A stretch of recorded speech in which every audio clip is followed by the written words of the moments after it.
there.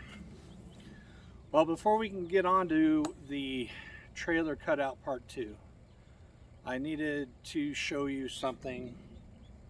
What's buzzing? Okay, they're fine. Oh, they're flying in and out.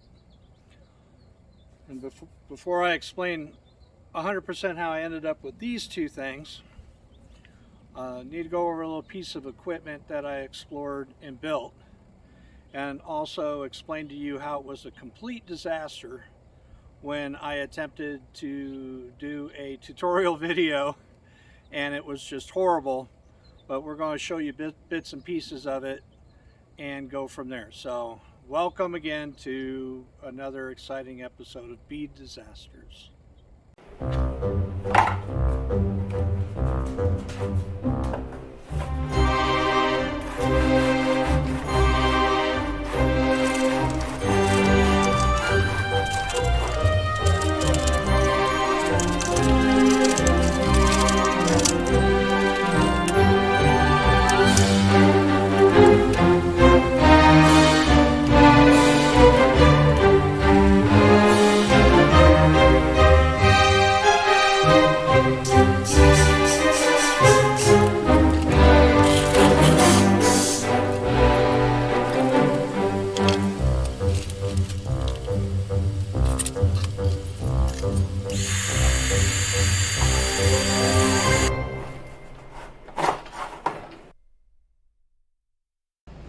So I went out to check my feral bees, and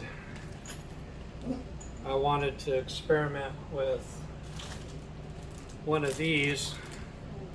Stuck it in the front of the hive and they got angry, and one of them got me on the back of the calf. So I had to suit up and go out there and fix it because it didn't quite get in, put in there right. Anyway, I was going to go back over this bucket that I made, and it's pretty successful. The only problem is this was an old lid and it's cracked, and the inside lip keeps catching. It doesn't want to fit right. So I found a brand new lid, and I'm going to drill this one out like this one. That video wasn't very good. I was trying to show how I cut these. It's just a hand saw in a miter box and cut them at a diagonal all the way down one side of one length. This is a extension tube from my shop vac, and I had an old shop vac that I had a lot of these extra pieces laying around. It's no big deal. So we're going to pull this one off, and this will go into the new lid.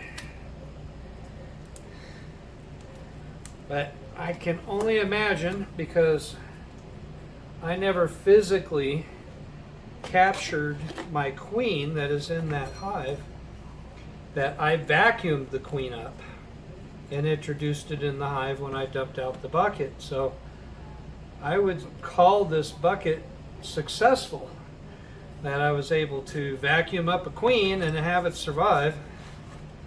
So I'm going to continue to go with this fourth cutout that I got to do tomorrow.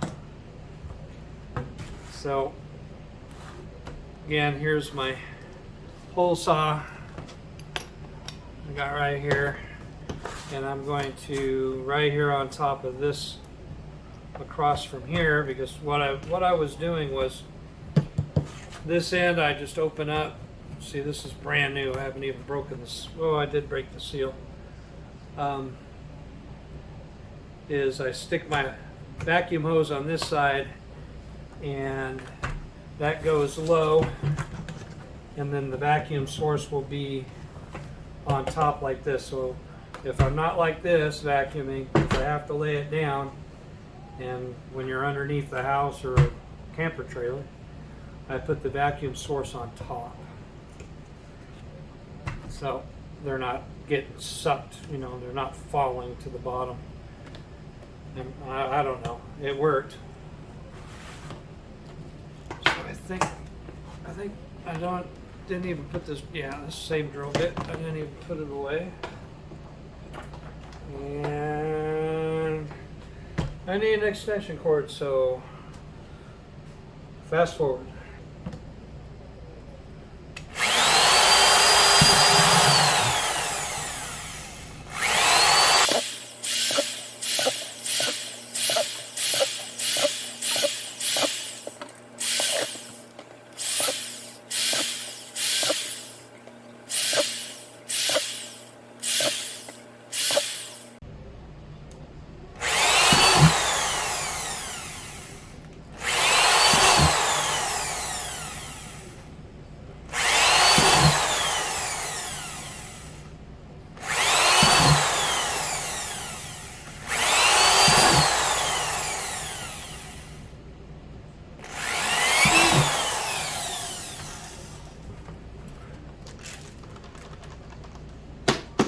Alright, so I got a bunch of holes in the top, and this is for dampening, so you can cut down on the amount of vacuum.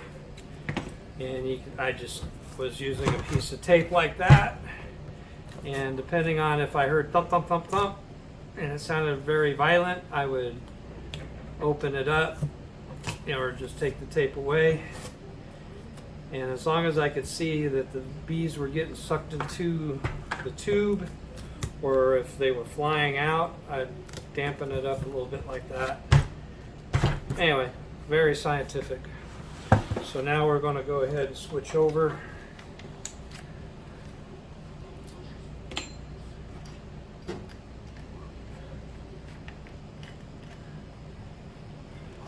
Handy dandy hole saw.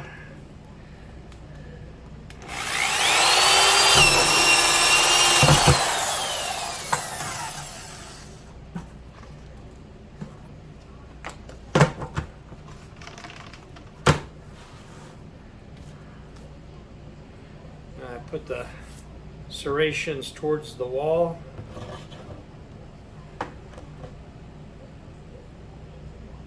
Shove that in there. And there you go. La-di-da. So I got a tube that fits right in here. Do my vacuum. When I'm done, pull the tube out. Throw the cap on. And there you go. I got a nice new lid that hopefully will fit on and off here a little bit better. I'm not even, I don't know if I can polish this off or not, but maybe I'll put a little bit of something on there to lubricate it so I can get this on and off easier. This should snap on better than this. This lid was like really, really bad. There you go. That's it. Bee vacuum hooks up to my little shop vac, and it worked. I'm sure somebody out there will probably say I'm a horrible person and do horrible things to bees, but you know, there you go. I got viable hives, so it worked out. Oh, now bucket joy. Got another bucket here, and this is going to be a bucket feeder. Plenty of videos on YouTube show you how to do it. It's basic, that you locate, you can see right here these wells. You drill a hole about halfway up or 3/4 down or whatever. You know, everybody is a little bit like they're not very descriptive on exactly, just maybe in the middle. And you drill from behind, don't drill all the way through. Size of hole, one guy said, what was it, 2.5 mil or whatever. He was from England. Another one said 5/64, I think. I don't know. I'm going to pick a drill bit and I'm going to drill all the holes out. I won't bore you with that, other than I'm going to create a bucket feeder water and stick it out in the North 40 and hopefully lure the bees away from things that we don't want them getting into. even though I've tried to set up another watering station for them with a rubber bucket and rocks, and they seem to ignore it and go straight for the big bucket that they like to begin with. All right, that's about it.